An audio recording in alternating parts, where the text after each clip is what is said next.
G'day guys, welcome back to the channel, and of course we are here today to review round 18. Of course we started right back on Friday night between Collingwood and Geelong, and we ended in WA between the West Coast Eagles and Brisbane. Now I will quickly say before we start that I do apologise that I didn't have a video for the review last week. If you didn't catch the votes for the round 17, then they are on the community tab for the YouTube channel or over on our Instagram, so just go and check that out in case you missed it and are curious. But of course we'll be getting into the votes for every single game this week. So let's go right back to Friday night. It was Collingwood up against the Cats, and after the Cats had a blistering start, Pies fought their way back, but in the end the Cats were too strong for Collingwood and won by 20 points. Geelong finished on 91, the Pies on 71. There was one injury concern from this game, which was Lachie Schultz, who received a head knock in the final term and was subbed out. However, at this stage, a little bit unsure as to if he will miss next week. I would assume if it is ruled as concussion that he will, but we'll have to wait and see. There was also a concern about Nick Dacos, but it does seem that it was only a little bit of stiffness in his in the hamstring region, so wouldn't be too concerned about that on the Pies front. But let's get to the game itself. The game started pretty frenetically, as I said, as the Cats kicked 3 goals in the first few minutes, led by Shannon Neal. Brilliant from him. He kicked 2 goals in the first 3 minutes. The Pies quickly settled and not only kept Geelong goalless for the rest of the first quarter, but also took the lead into the first change by a goal. The Cats again started pretty well in the second term, kicking 2 quick goals to regain the lead. And despite the ruck dominance from Collingwood, the mids of Geelong actually really stood tall in the first half. And at halftime, the Cats led by 4 points. Now in the third term, the Pies lifted their pressure around the ball and Geelong really started to drop off in that area, which gave Collingwood a lot more opportunities. Collingwood did take the lead midway through the quarter, but Geelong did regain a little bit of momentum late in the third term, and at 3/4 time led by 11 points. Now the Pies did kick the first goal of the final term to bring the margin to within a goal, but the aura of the comeback Kings is really non-existent at the moment. Even when the Pies threatened to come back into this game, it almost felt unwarranted at times. And to the Cats' credit, they quickly stopped any chance of Collingwood making their way back into the game as they kicked 3 quick goals to take the margin to a game-high 26 points. And in the end, the Cats ran out winners by 20 points. So, good performance from Geelong. They've done really well the last couple of weeks on Collingwood. The pressure from Collingwood was there at times, but the fact that they just let Geelong just have so many uncontested marks. In the end, I actually looked it up. 139 uncontested marks, which is just way too easy for Geelong to move the ball. I think everyone knows the big weakness of Geelong is their speed around the ball. So to let them have a kick mark game that easily with no pressure is just inviting Geelong to win a pretty easy game. So in the end, Collingwood probably a bit lucky to only be 20-point loss in the end, but good win from Geelong. Collingwood, I know they've got a lot of injuries right now, but they've got to really find some form or else they're going to miss the 8. Looking at the statistics of this game though, Darcy Cameron top scored with the 147, Brian Myers with the 116, Holmes with the 114, Stewart with the 113, Bowes with the 106, and then Humphreys, great performance from him with the 105. Now let's get to the votes in this game, and of course, before we get into that, in fact, we are giving a 3-2-1 voting system for every single game of the AFL season, and then at the end of the season, before the finals, that by probably Friday or Saturday, I'll let you guys know when we get closer to it, we will be doing a live stream and a full live countdown of the Boundary Riders votes throughout the year, and we'll have our second ever Boundary Riders medalist. Our first one was Zach Butters. This year could be anyone. And of course, stay tuned to the channel because we do that on the review every single week, giving the votes, and the Excel spreadsheet is being worked hard. But let's get to the votes in this game. 3 votes went to Brian Myers, 2 votes went to Darcy Cameron, and the 1 vote went to Max Holmes. Moving into Saturday, first game of the afternoon was Hawthorn up against the Dockers, and Fremantle had a pretty good start to this game, but Hawthorn in the final quarter broke back in front and won in the end by 13 points. Hawthorn finished on 87 and Fremantle with the 74. There was one injury concern from this game, which is a pretty big one for Hawthorn, which is Massimo D'Ambrosio. Actually did an ankle injury and was subbed out at half-time, so that's really disappointing as he's been one of the better wingmen this year for anyone in the comp, let alone just Hawthorn. But we'll talk about the game itself. So Hawthorn did start pretty strongly on the contested front, but didn't really put enough of it on the scoreboard. Midway through the term, the Dockers actually clicked a little bit more into gear with a few goals of their own, and at quarter time actually led by 5 points. Freo did extend their lead early in the second quarter, but Hawthorn started to really flex their muscles to kick 4 straight goals in a row and had a late lead in the quarter at 13 points. But at half-time, Hawthorn still held a 7-point lead after a late goal from Fremantle. Now, Freo dominated the start of the second half, but didn't take any sort of opportunities on the scoreboard with 4 behinds in the early stages of the quarter.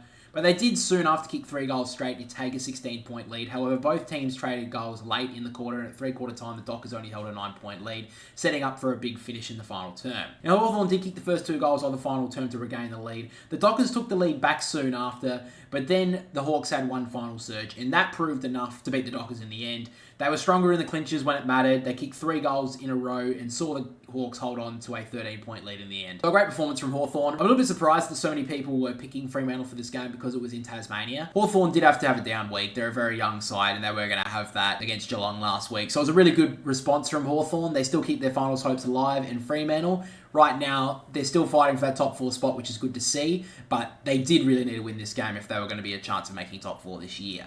Now let's get to the statistics in this game though. Top scorer in the end was Luke Jackson with the 111. We have Lloyd Meek with the 105. Jordan Clark with the 104. Sarong with the 88. Jeremy Sharp with the 87. And then Andrew Brayshaw with the 84. Now, because I was watching the other game, my brother gave the votes for this game. So in the end, he has gone 3 votes, Hayden Young, 2 votes, Connor Nash, and the 1 vote to James Sicily.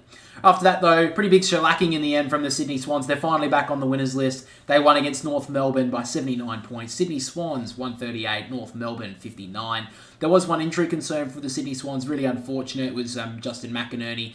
Had some sort of awkward movement on the mark at one point. Went down, and it is suspected that he's done his PCL. So that's really unfortunate, and he was subbed out soon after. Luckily, it doesn't look like an ACL, but still a PCL is going to be 6 or 8 weeks. So really unfortunate for Justin McInerney, and he's had a really good year, so really unfortunate for the Swans. But let's get to the game itself. The Swans had a lot of the ball early, but just didn't use the footy the greatest, and they did take an early lead in this game, but the Roos did really well to regain their composure early in the quarter. North Melbourne did lead late in the first quarter, but in the end, the Swans took a 2-point lead into quarter time. The Swans quickly showed a lot more of their class early in the second term, kicking 2 quick goals, and their third soon after. North Melbourne quickly did respond through Nick Larkey, but the Swans ran away with the game late in the second term and really put this game to bed at halftime, leading by 42 points. The game kind of petered out a little in the third term. Both teams were creating goals through the majority of it, but Sydney did kick a few late goals in the end, and the 3-quarter time led by 63 points. The Swans kicked 4 goals pretty quick in the fourth term to take the lead to 91 points, but the Roos, to their credit, did put a little bit more respect on the scoreboard late, and in the end, the Swans ran out winners by 79 points. So look, North Melbourne had a really good sort of patch since the bye, so that is good to see, but unfortunately today they were outclassed by a much better team in Sydney, and Sydney needed to get back on the winners list. This is a good performance from them. Next week's going to be a much bigger game for them, and they've got a big couple of games coming up, the Sydney Swans, so good way to get back on the winners list. Good to see a couple of old veterans back, or older players in Mills and Parker. They both performed quite nicely. So we'll see how Sydney match up next week. But let's get to the statistics in this game, of course. Errol Goulden, top scorer with the 151. Chad Warner with the 116. Brodie Grundy with the 110. Luke Davies-Uniacke with the 106. Tom Papley with the 103. And then Logan McDonald with the 96. But let's get to the votes in this game. This is pretty tough because there's a lot of Swans players who deserve votes. But in the end, I've gone with this. 3 votes goes to Errol Goulden, 2 votes to Chad Warner, and the 1 vote went to Logan McDonald. After that, we get to the Western Bulldogs Carlton game, the evening game, of course, on Saturday. And the Bulldogs, after missing so many opportunities in the early stages of this game, they were able to find some real good form in the second term and run out winners in the end. Pretty big upset by 14 points. The Bulldogs won 100 to Carlton 86. There was one injury concern from this game, which was Zach Williams, who did his hamstring in the second term and was subbed out soon after. So really unfortunate for Zach Williams. He was just finding his spot in the forward half for the Blues, and unfortunately he's going to be out for at least 3 or 4 weeks. Really unfortunate for them and for him. But let's get to the game itself. To start this game, it really felt like the Dogs were dominating a lot of the first quarter, but couldn't put it on the scoreboard at all. The Blues, when they did go forward, did look very dangerous and took their chances quite a lot more than the Bulldogs. Carlton at quarter time had 3 goals for on the board, and the Bulldogs had 7 behinds, which meant that the Blues led by 15 points at quarter time. Now, the Dogs finally kicked their first goal early in the second term, and then quickly piled on 3 goals to take a lead within 10 minutes of the second term, which was a pretty big shock considering how poor they were in the first quarter in front of goal. Now, the Carlton quickly took back the lead, and both teams traded goals throughout the majority of the second term. And after seeing a very high-scoring second term with 11 goals kicked between both teams, it was the Dogs who actually led by 3 points at half-time. Now, it was goal for the majority of the third term, but every single time the Blues would scrap a goal, it felt really hard for them. The Dogs would quickly get a clearance and kick a quick goal, so it felt really hard done by for a lot of Carlton fans. I know we were streaming it, and they were feeling like pretty shit after they would have to scrounge for a goal, and the Dogs would just be able to get a quick clearance and get a quick goal. So that's really unfortunate for them, and at 3-quarter time, the Dogs still held a 10-point lead. And the Dogs kicked 2 goals early in the final term, which really put the game to bed. The Blues did fight back a little bit, but it was pretty short-lived in the end, and the Dogs ran out pretty comfortable winners in the end by 14 points. So the last 2 weeks, we've probably seen the best and the worst of the Dogs. If we can see the best a lot more than their worst for the rest of the season, they'll make finals. Unfortunately, though, it's still a big question mark on the Western Bulldogs, which sort of Dogs team comes out every single week. So good win from them, but they really need to find that form and find some even ground before we hit finals. In the Blues, I wouldn't be too concerned about them right now. Obviously, the Swans have a bit of a rough patch. They bounce back this week. Hopefully, from my case as a Swans fan, that they do continue their form. And on the Blues front, look, they're obviously going to have a down period. You can't expect a team to be up for the whole season. And yeah, I think the Blues will bounce back pretty quickly. So I wouldn't be too concerned on that front, though. So moving on to the statistics for this game, Patrick Cripps with the 127 top scorer. Tim English with the 111, Bailey Dale with the 103, Nick Newman with the 97 along with Jacob Wiedering, and then Marcus Bontempelli with the 95.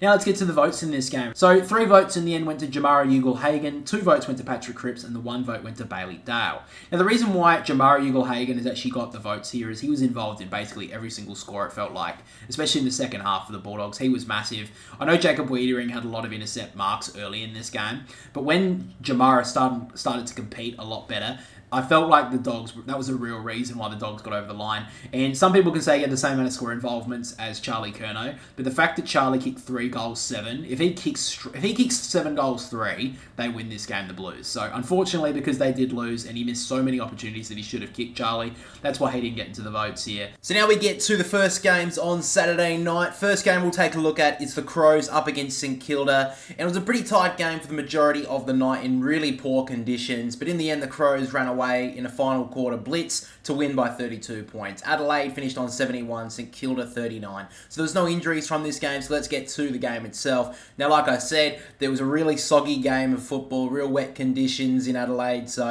it didn't really make for a huge contest on the scoreboard. The Crows really started strongly on the territory battle, but really didn't capitalise on the scoreboard, only kicking 1 goal in the first half of the first quarter. And St Kilda kicked 3 goals in a row and had a pretty decent lead late in the first quarter, but at the first change, St Kilda only led by 8 points. Now, the Crows kicked an early goal in the second term, but this time it was more a little bit of the opposite on the territory side, as St Kilda led the territory battle midway through the first term into the second quarter, but only kicked 1 goal 4 in the second term. And when Adelaide went forward, they looked a lot more dangerous and took a lot more of their opportunities. And at half-time, the Crows did lead by 4 points. Now, throughout the third term, it was a massive arm wrestle. Both teams really struggled to score. And in fact, we only saw 1 goal to either side in the third term.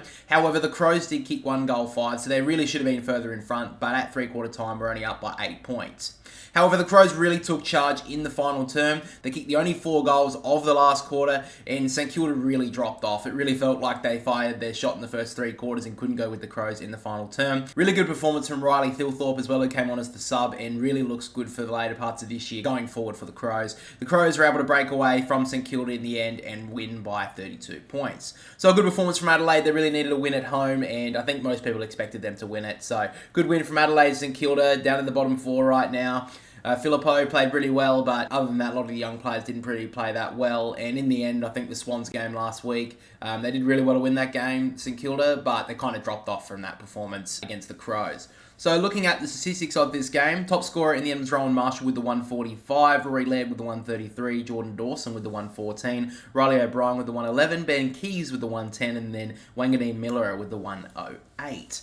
Now let's get to the votes in this game. 3 votes went to Rory Laird, 2 votes went to Jordan Dawson, and the 1 vote went to Ben Keys. After that, we'll get to the Melbourne v Essendon game. Really tight contest for the majority of it. There was a blitz from Melbourne early in the final term, which really broke the game open. Essendon did fight their way back, but in the end, the Demons held on for a pretty comfortable 17-point win in the end. They won 84 Melbourne, 67 to the Bombers.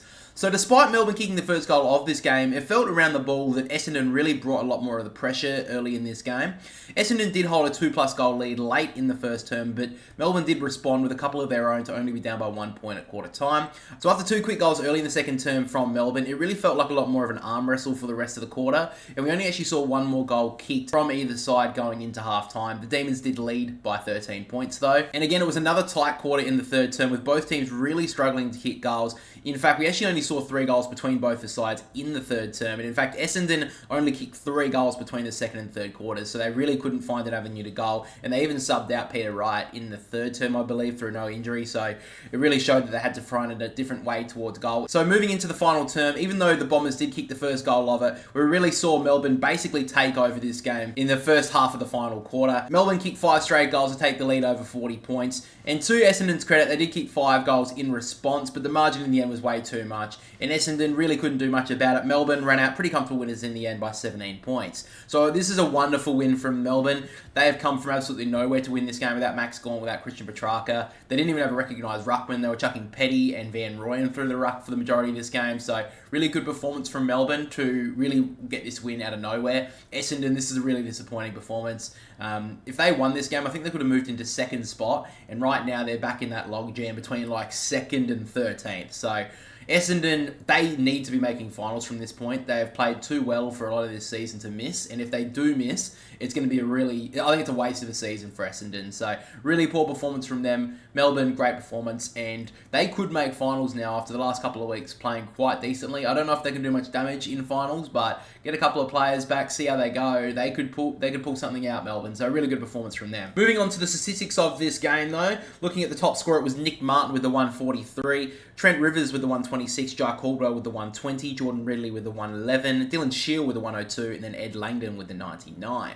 Now let's get to the votes in this game. 3 votes went to Nick Martin, 2 votes went to Trent Rivers, and the 1 vote went to Ed Langdon. Now, if you've watched the review, you find it very unlikely that I give votes for a player who is in a losing team, especially when it's not by a couple of points. But Nick Martin, 26 touches, 4 goals straight. He was the real difference maker for Essendon, and without him tonight, I don't think Essendon would have been that close. So, really good performance from Nick Martin. I believe even though they did lose the Bombers, he deserved the 3 votes in this game. So guys, let's get to the first game on Sunday, which is the Gold Coast Suns up against Port Adelaide. And despite Port Adelaide challenging for a lot of the day, it really felt like the Gold Coast had the win throughout the majority of the afternoon. And in the end, the Gold Coast won by 14 points. Gold Coast 96, Port Adelaide 82. There was a couple of injury concerns from this game, both from Port Adelaide. First of all was Lockie Jones, who received a head knock in the first quarter, and he was subbed out with concussion. That was from Alex Davies, who hit him. It was pretty accidental, but I think he's still going to get a couple of weeks. Pretty unfortunate for him. And Todd Marshall as well did a hamstring strain in the second term,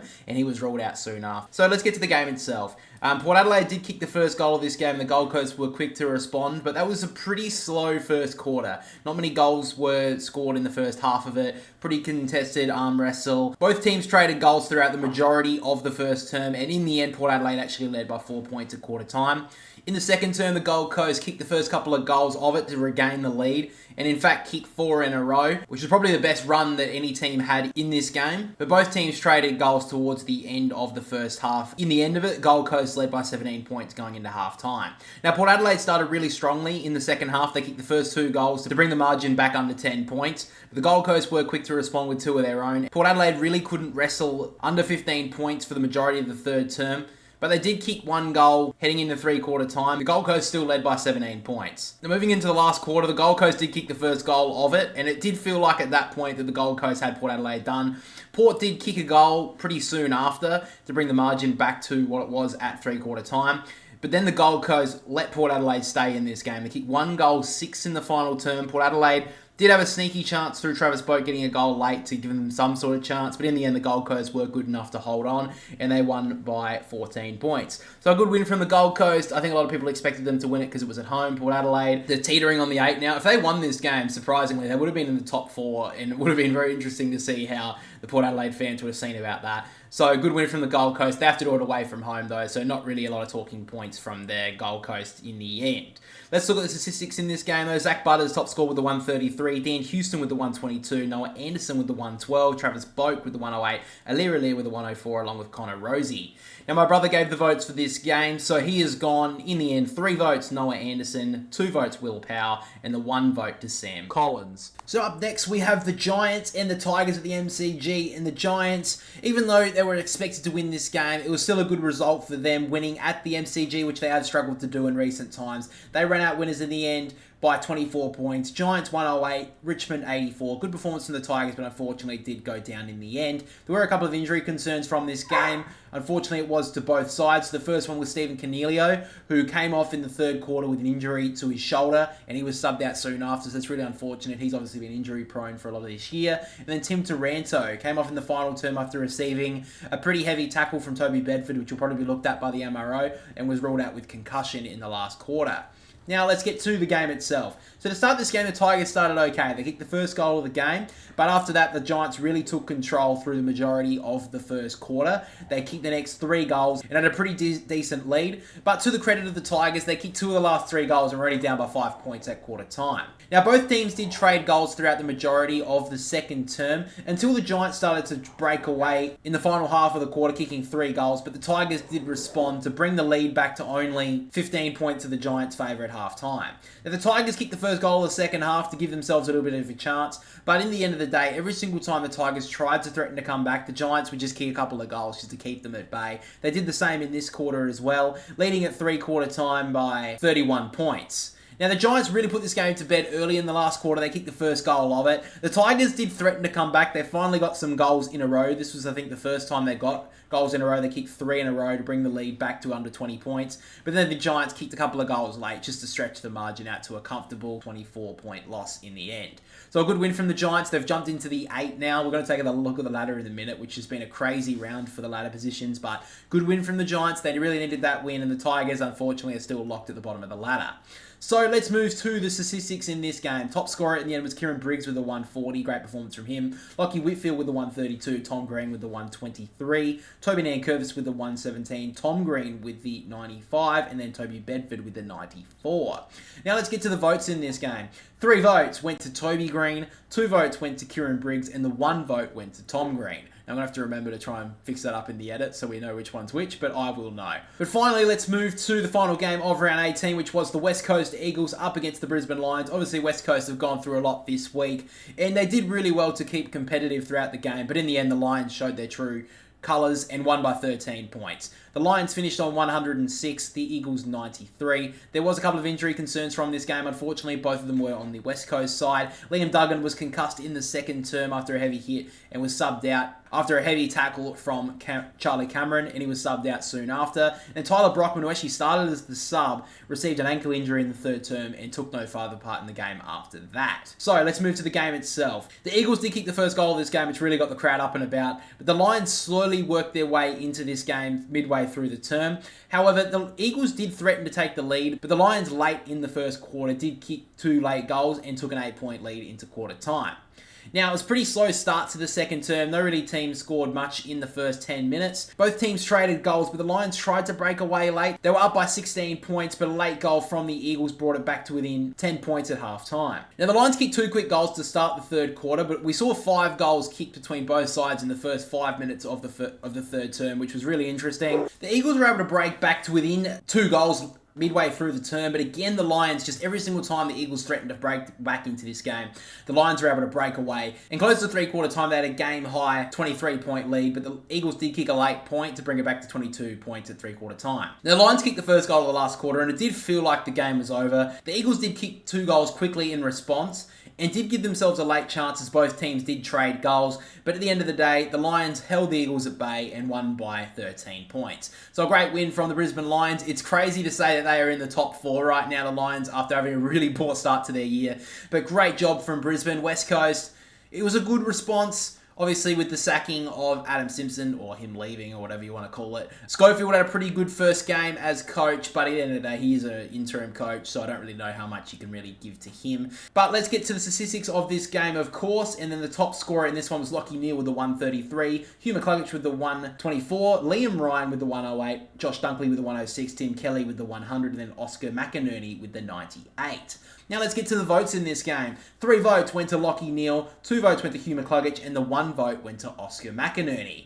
So guys, of course, with that being said, at the end of round 18, let's take a look at the live ladder. And with the Swans winning and the Blues losing, the Swans have regained that 3-win lead on top of the AFL ladder. Carlton is still sitting in second spot despite so many games throughout the weekend. Could have changed their results. They are still holding in a second spot. The Cats, crazy how they dropped off in form. They've jumped right back into the finals race and even the top 4 race. They're in third spot right now. The Brisbane Lions have come from the clouds. They are in 4th. Freo, after dropping that game against Hawthorn, have dropped into 5th. Essendon, dropping their game against the Melbourne Demons, have dropped to 6th. The Giants, with their win, have dropped into the 8th, along with Melbourne in 8th spot. Their percentage is a little bit tentative, but they sit in the 8 at the moment. Port Adelaide with their loss against the Gold Coast Suns. They had a lot of things going their way, but they just couldn't win. They sit in 9th. The Bulldogs are in 10th spot on 36 points. The Gold Coast are in 11th with a good win against Port Adelaide, keeping their finals hopes alive. Collingwood, reigning premiers, are sitting in 12th spot right now. Really big drop-off from them. They really need to regain some form quickly or they'll miss finals because their percentage is pretty poor too. Hawthorn are sitting in 13th spot right now. Still a sneaky chance of making finals. The Crows, obviously the bigger drop-off there, sitting in 14th. Good win though against St Kilda on the weekend. They jumped above the Saints now, who are sitting in 15th. The West Coast Eagles are sitting in 16th. North Melbourne, poor performance from the Swans, sitting in 17th. And the Tigers sitting rock bottom of the AFL ladder.